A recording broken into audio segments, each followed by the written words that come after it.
And so welcome to the Paul Clark podcast. The first in a new series for 2017. Happy New Year. Hope you are well. Thanks for listening. So I begin this new series of podcasts for the new year with a topic that I think we can all relate to on some level. The topic of bullying. And I think we've all experienced it at some point throughout our lives. Usually, the most common form of bullying is at school, when you're a child, when you're a kid. That's when you experience the most bullying, when you're at school. But it goes beyond that. It can go beyond school. It can go over into the adult world. It can follow you to college. It can follow you to university. It can even happen, and in fact, statistics show that there's a high rise in bullying within the workplace. But what I find quite disturbing now is this new wave in bullying, which is manifesting itself for politically charged reasons. Now, this case that I'm about to bring up to you is quite horrific, and you don't have to listen if you don't want to. I won't force you to. But I want to give you the facts of this case, because I don't want to be like these supposed journalists, these supposed experts who sensationalize things and lie through their back teeth. I want to give you the facts, because if I'm going to start these podcasts, this new series of podcasts for a new year, I want to start it pure, and I want to start it truthfully and honestly, because I'm not the BBC, I'm not ITV News, I'm not CNN, I'm not MSNBC, I'm not any of those guys. I'm just a guy like you in his bedroom doing a podcast, talking into my microphone, trying my best to get my words out and give you facts and information as I see it and as I believe it to be true. Now, you will not hear this case mentioned in the mainstream media. The MSM will not talk about this, and that will become obvious later on as I tell you the details. This is in America, by the way, that this happened. A young white male, I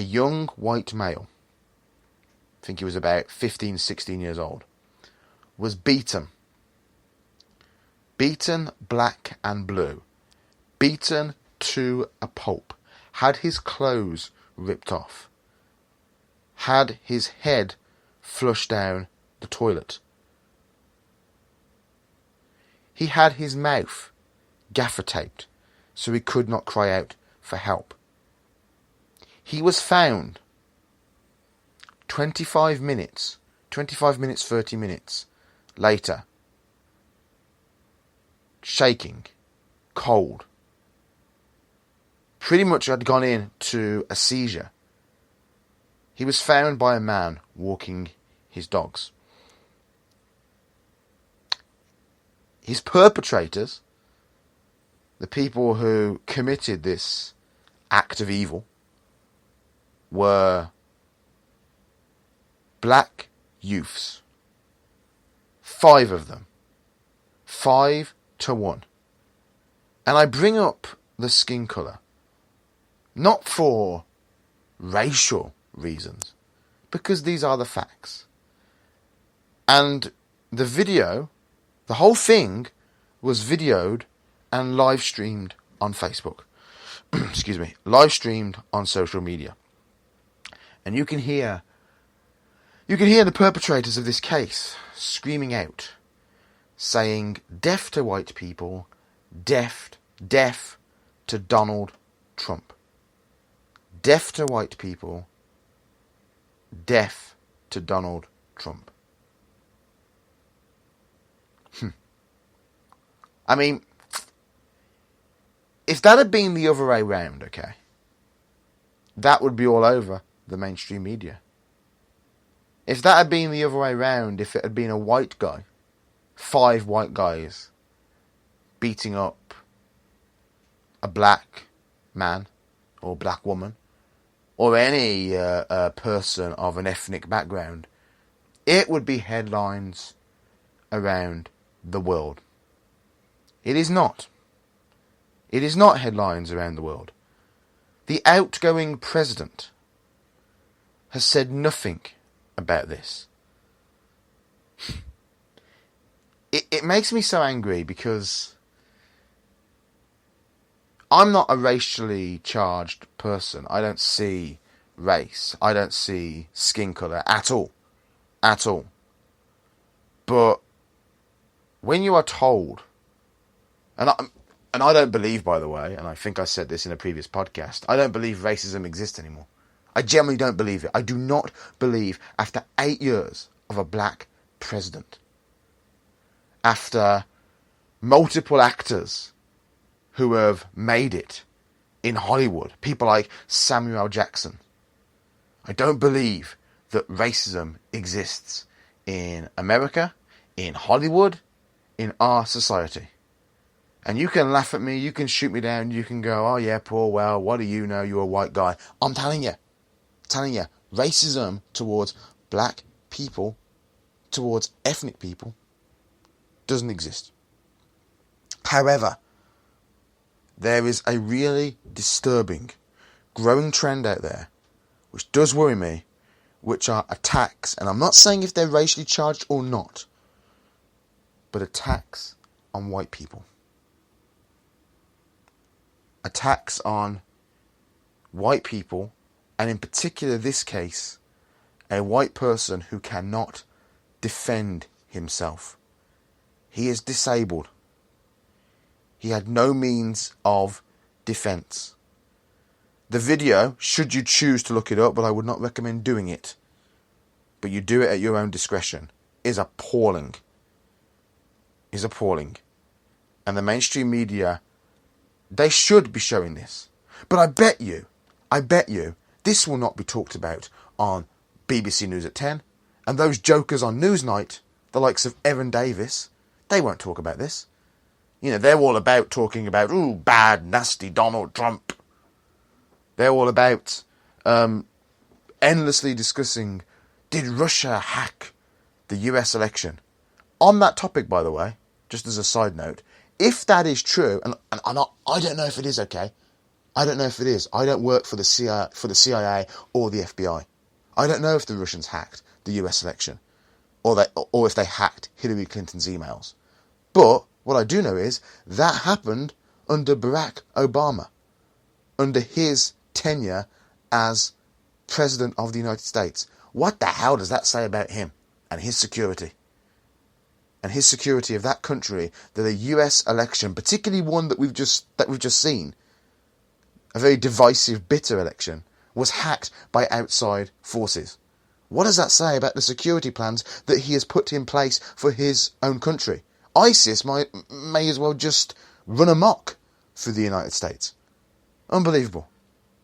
But instead of maybe focusing on that, mainstream media, maybe you should be focusing on the horrific attacks on young white people. Because it's out there. And I'm not saying, by the way, it's not out there either. I'm not saying there haven't been attacks on black people or Muslim people. I know there were some horrific attacks in this country after the referendum, on Polish people in particular. And it's all wrong.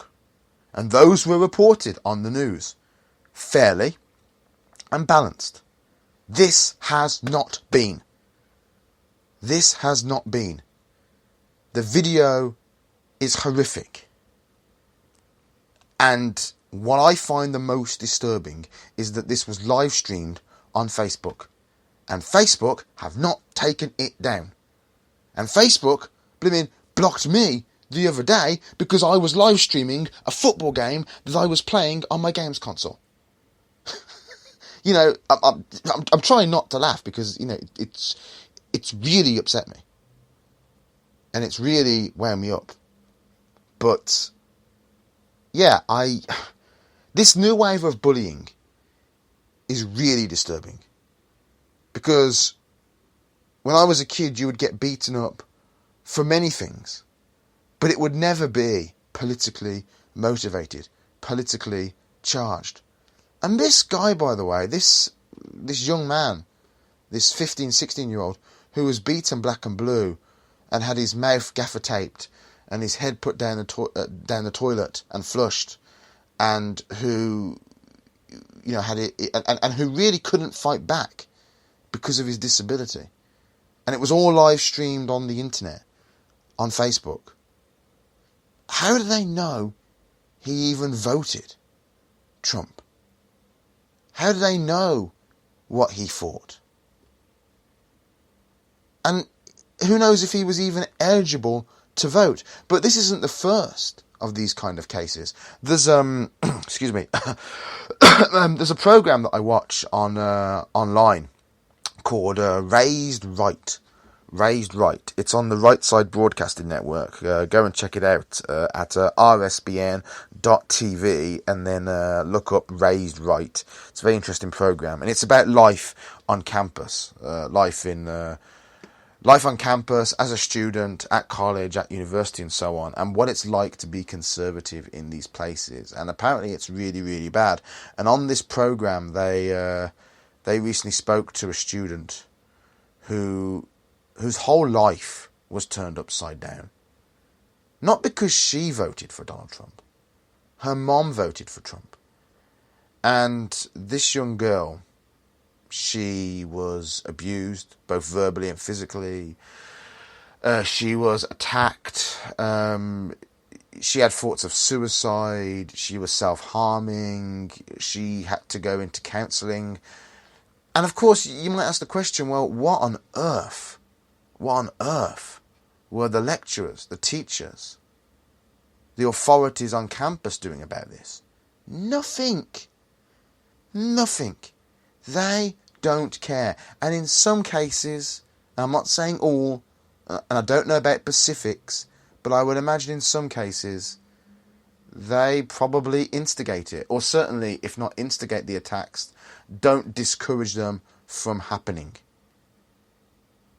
But as I said to you, there is something really disturbing about that case, and there's something really disturbing about the fact that bullying now is manifesting itself for politically charged reasons.